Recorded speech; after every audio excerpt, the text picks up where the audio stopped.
Welcome, everyone, to the Lansing Catholic Podcast. My name is Father Joe. I'm the chaplain here. And I'm Mr. Stolp. I'm the Dean of Intellectual Formation. We're going to start with our updates for the week. I feel like I need to talk about what's currently sitting on the couch in my office. It is not a guest. So I have a skeleton sitting there. It's not a real one. It's fake. Why are we telling people this? Like, why do they care? I don't know. It's just an interesting thing to talk about. Studio? Sister Irenaeus, she teaches our anatomy class. I guess the skeleton is used in class sometimes, and it has a stand that broke. So I've been tasked with repairing the stand base.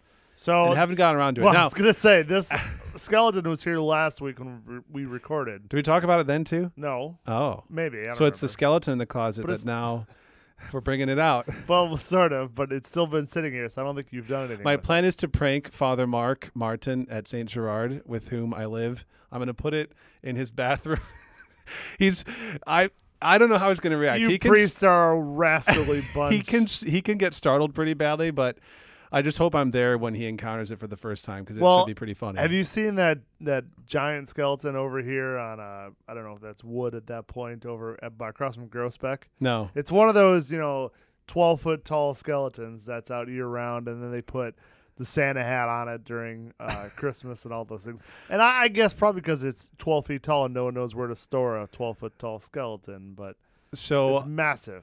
I went to Venice in April on a trip to Rome. Did they have one there too? There was, actually. It was so out of place. We're in this beautiful, famous river in Venice with all these boats, and some random villa there has this huge skeleton out front. I was like, what on earth is that? Did you contact their HOA? No, but I took a picture of it, and it was something to see. It was probably close to 20 feet tall. Just some people have been pushing for us to become a video podcast, Father.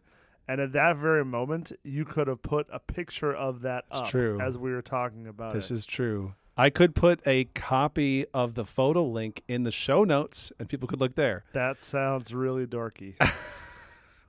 All right, this week, what do we have going on? Well, we have house masses. They're a little bit different because we do not have school on Friday, Huzzah. August 30th. So we'll have a house mass on Monday, the 26th.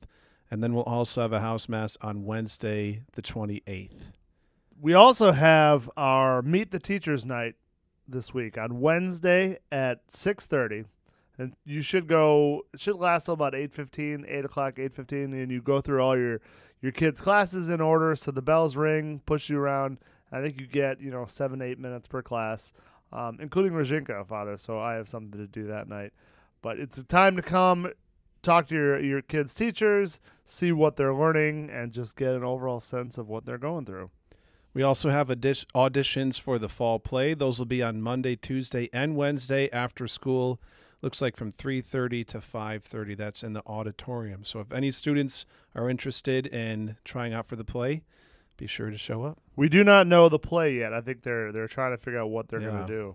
Have you ever been in a play, Father? Oh, I did lots of plays and dramas when I was in school. 7 Brides for 7 Brothers? No, but I remember going to that one because one of my buddies was in it. I was in... Did he raise the barn? Because that's my favorite scene from the movie. I don't remember how they did that the whole, on stage. 7-8 minutes, just the big dance-off between all the... I did an actual barn raising this townsfolk. summer. So my brother Mark is a builder, and his daughter got married and wanted the reception in the backyard. So we built a barn for the reception.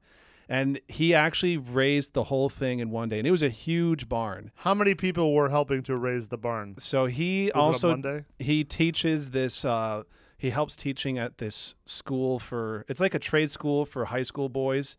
So he had about 12 of them plus their dads. And his own sons, who are high school age, are quite good because they've worked with him all these years. But it was still pretty cool. I showed up and they had the posts set. It was like a pole barn and the trusses pre-made.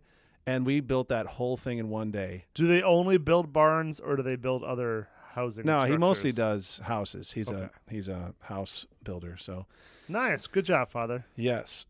Anyways, auditions this week, and then our first football game of the year is on Thursday. That's August 29th. I had this whole segment where we're going to talk about plays. Oh. We just skipped over that, I guess. Should we rewind? No, what do you want to say about no. plays? It's Were gone. you in school Doesn't dramas? matter. It doesn't matter. The moment is gone, has passed. Yeah. I was going to tell you about what school. You ruined it with stories about yourself. I was going to tell you about what drama. No, we're I past was in. that now. It's over. We'll have to talk about it next time. Moving on, the football game. It is a home game, so right here in the Cougar Stadium. What time are the games at? Is it 7? 7 o'clock. All right, so be there. It should be a good time. I Who heard do we play? We're playing Williamston. Okay. Yeah, we'll see how we do. I heard the marching band practicing today. They sounded good. That's girls golf. We had to leave today to go play over at Forest Acres, and cross country I think is leaving early tomorrow to go run. And boys soccer, they played the JV. I can't remember, but I just talked to the coach about it. He said they were looking good. Good. And what else do we have? We have boys tennis. Yep. And girls volleyball. Yep. Just shout out to all of them. Anything else going on? No, that was an awkward pause. You're checking your phone for notes. I'm keeping us on track here. I thought we were getting a producer. Aren't we getting a producer? Maybe someday. I guess one other note is that Monday of next week is Labor Day. So don't show up to school. We do not have school that day. Very good. Let's take a break, Father.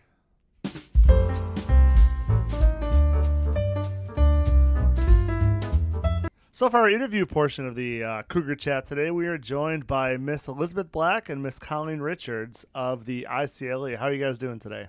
Doing very well, thanks. Glad to be here. So we have partnered with you guys. I think this is year 4 of a partnership with you guys. And for those of you out there who don't know ICLE, who are you and what do you guys do and how have you helped us? Well, we're the Institute for Catholic Liberal Education. And we use that word liberal in terms of that which makes us free. So we help schools, teachers, and school leaders to dive into the church's own vision for education and to recognize, first of all, that there is a vision, there's a Catholic intellectual tradition, and we have a whole lot to offer in terms of education. And Colleen, you're from New York. So you flew in here today? Yesterday, yes, I did. And then stayed in the great city of Lansing? Oh, yes, at the St. Francis Retreat Center in DeWitt. Fantastic. So did you run into the bishop anywhere? He lives there, you know. Not yet. I think I saw his car yesterday night. How did you know it was his car? Does it say bishop on it? No, I just have seen his car at other events in the diocese, I think. Very so. Now, Elizabeth, you're from Grand Rapids. I am, yes. Quick drive over from that side of the state. Yeah, just an hour away. My nieces and nephew are in the Lansing Diocese Catholic schools, so happy to be here. How long have you been with ICLE?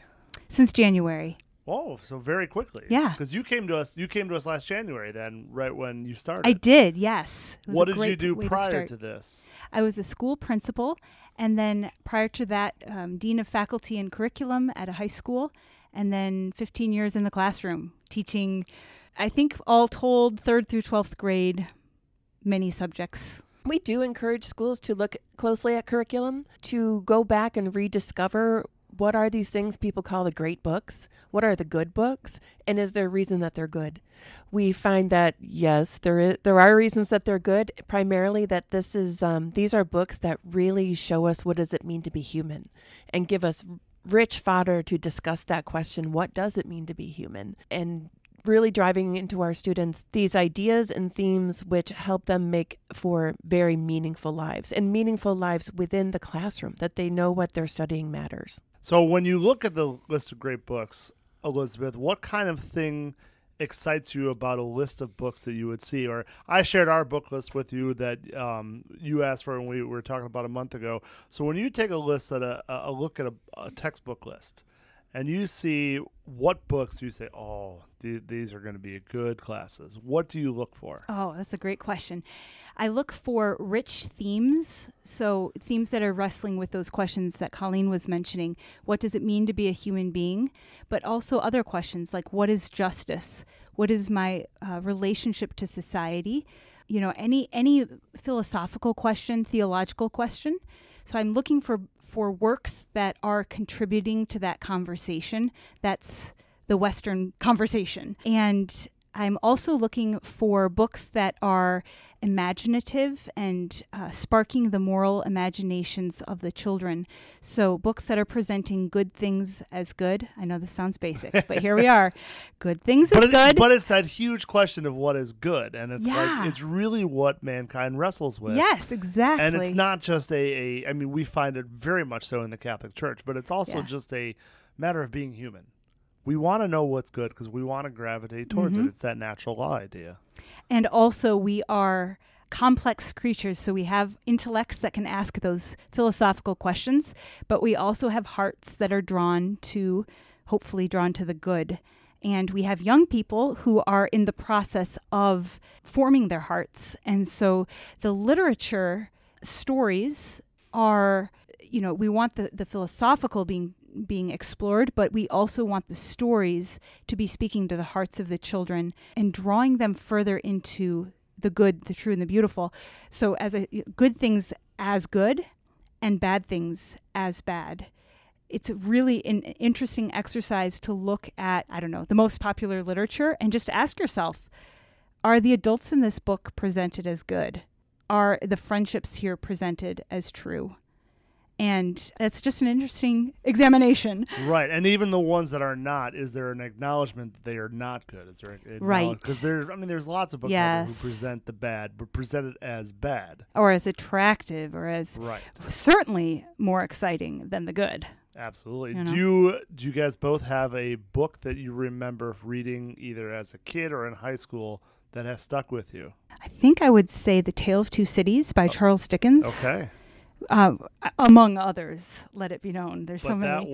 That one in particular is coming to my mind because it's high adventure and the language is somewhat advanced, sophisticated, which was exciting when you're moving out of simpler literature to be moving into an adult world.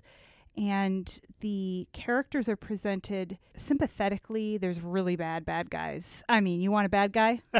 Got to read that book.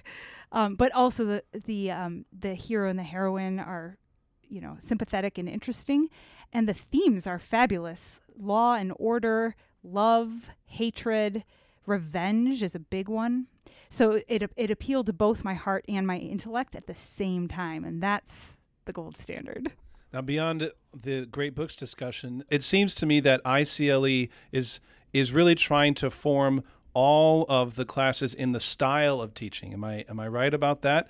It's much more like, what's the term for when you're all like sitting in a circle and Socratic or seminar style, yeah, that kind of thing. Combine it together, you get a Socratic seminar. Yes, and I've seen this done, and when it's done well, it's very effective and a very kind of creative way of teaching, because you're not just like unloading information onto a group of students. You're actually inviting them into an engaged process where they have to think about things and like say something and actually apply it to the material. Like a lot of teaching that I've seen is just that information overload and frantically writing notes and trying to like remember all the things. And I sometimes wonder, when that's the style, like, is this actually forming this student, or is it just teaching them how to memorize things well? So you guys take a different approach. You take that other approach like Father said at the beginning. So what does that look like for our teachers and for our students? Well, that's a really big question. It can look like a lot of things. But Father, what stands out when you mention that is that we're really about the work of the intellect. It's, especially in this information age, everything's online, right? It's not that I have to take the data from my mind and put it into yours. That's not even the goal, but rather teaching the students and giving them the opportunity to use their intellect as it was designed to be used. Elizabeth, this morning you're doing your training saying, man by nature desires to know, Aristotle, right? Why? Because our intellect functions that way. It seeks truth, it seeks meaning, and it questions naturally. When our students don't do that naturally, that's a clue that something's wrong. And so really in our classrooms, we just want to open up this thing that does happen naturally and try to prime that pump. If there's some apathy that's crept in, prime that pump so that the students are actively learning. It's very much about pedagogy. And you place a very large emphasis on the students discovering the answers for themselves, and especially through the engagement of the text. And I feel like we've heard that a lot this morning from Elizabeth, and I think we've heard it from you before, Colleen. Mm-hmm. And it is about discovering truth. Well, you could say for themselves. We could also say discovering truth together, as we talk about That's a very good point, because they're all working together as one. But also as Catholics, this came up in the workshop this morning. We don't ask our students to see if they discover that Our Lady was assumed into heaven. Right. That's are some truths. Dogma. Yes, Right? yes. So there is always, as Catholics, this respect for ultimate truth. Truth is true, not just for you or for me or something like that. So it is a combination, and also knowing which pedagogy is going to be aligned for what kind of understanding. I think the idea is that the truth is such a richness that it can be explored. It's like a mine where there's different veins of beautiful resources and jewels. And so when we do an inquiry together, the goal, it's not as though it's relativistic and the child is kind of making truth up for themselves from the text, but that the child's actually exploring into that vein down an avenue. There's multiple avenues to explore. So, maybe just an image for it. So one question you posed to us this morning, Elizabeth, for example, our freshmen all had to read the Iliad this year. And so your question to them was, who was the greater hero or the better hero, Hector or Achilles? And then so that's the question you would pose for an example. And then it's up to the students together through the text to determine who was the better hero. Yes, and that question is, in order to answer that question, we're going to have to ask other questions, such as, what is a hero? And that's when the conversation gets really good. And that's where you really get into the good, the true, and the beautiful. And that's the philosophical, what a hero is. And it's all, and as we all sat around, we all did this morning, and you did a great job of keeping and I was in Elizabeth's group, and so Colleen, I'm sure you did the same thing. But a teacher would give an answer, or a student in the case of the class, and you would say, do you have textual evidence for that? So it's not just an opinion. It's trying to figure out, okay, what did Homer say about this? Mm-hmm. Yes. What I really appreciate about the ICLE formation is that it's diving deep into the rich history of the Catholic intellectual tradition. And what you were just saying earlier reminded me of an image that I heard from Bishop Barron, which is that truth is not just this constraint that keeps everybody boxed in really tight. No, like, yes, there are certain parameters, sort of like in a baseball game. There is a field with limits, and there's an umpire to decide certain things. But within those limits, there's a whole lot of space to do all kinds of things, to explore the game, to try different tactics. And the whole intellectual realm is like that. Yes, there are certain limits to things, but there's lots of space for people to exercise their own intuition, their own investigation in things. Without truth, everything becomes relative, everything becomes murky very quickly, and our intellectual work also suffers from that. Just like going back to the baseball analogy, if you have a baseball game without any boundaries, without any umpires, the whole game is not really going to work. It's going to devolve into chaos. And one of the reasons why our Catholic intellectual tradition is so robust and so fruitful is because we understand that academic work without this understanding of truth inevitably begins to fall apart and to suffer. Whereas if you start with this understanding of the world around us as having truth as a foundation, then that leads to an academia that prospers, that does quite well. And I think that's why, one of the reasons why, Catholic education is such a good thing, because we understand the connection between those things. It is in that inquiry, that desire to know, that it builds up the intellectual life and it builds up the faith life as well. And ultimately we want our students to become saints, right? But they have to be seeking, right? Is it the first question Jesus asked in the gospel? Yeah. What do you seek? What do you seek? Mm-hmm. Well, ladies, thank you so much for joining us. ICLE, if you want to know more, where can you go to find more out about your organization? We're on the web, CatholicLiberalEducation.org. Thank you guys so much for joining us. Thank you. Well, that's all we have today, I think folks. that wraps it up there, Father. So be sure to tune in next week for all the latest at Lansing Catholic. I'm Father Joe. And I'm Mr. Stolpa. And we'll see you next time.